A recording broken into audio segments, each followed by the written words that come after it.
চলে গিয়েছিলি আমাদের তুলিনের সন্ন্যাসী ফার্নিচারে, ওথায় একটি নতুন পালং আলমারির দোকান খুলেছে। তো আমাদেরও একটি পালংয়ের দরকার ছিল, তো সেই জন্যই দেখতে চলে গিয়েছিল। তো ভাবলি একটু আপনার দিকেও দেখান দিই।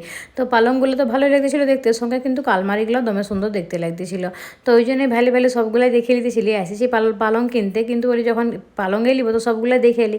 এদিকে একটু সোফাটা তো বসে নিলি, সোফাটা দমে সুন্দর, একদম নরম নরম, দমে ভালো লাগছে বসে থাকতে। আর তার সঙ্গে সঙ্গে সোফার সঙ্গে এইটু দেখুন কত সুন্দর, মনে হচ্ছে কালো মতন কি একটি দেওয়া আছে, তারপর থেকে কাঁচটি বড় সুন্দর দেখতে লাগতেছিল জিনিসগুলো। এথা আরও আছে লকার, এগুলো আরও সেই পিন দিয়ে নিয়ে মানে লকার রাখা যায়, টাকা পয়সা যদি রাখবেন সোনা দানা, তো সেগুলো পিনকোড দিয়ে নিয়ে রাখা যায়। এথা দোলনাটা পালি, তো ওইটা তো একটু ঝুলে নিলি, দোলনা পালে কি আর না ঝুলে মনটা মানে নিয়ে। তারপরে এথা দাদার সঙ্গে একটু কথা বলে দিই, দাদা বললো যে এখানে ডেলিভারি কিন্তু ফ্রি দিয়ে দেবে, কোনো টাকা লাগবে না, যাতে আপনি যেখানে নিয়ে যাবেন। তো তার সঙ্গে ঠাকুরের সিংহাসনটি দেখুন কত সুন্দর, একদম এতটুকু ছোট্ট মতন দমে ভালো লাগলো। তোমাদের কেমন লাগলো জিনিসগুলো অবশ্যই জানাবে আমাকে।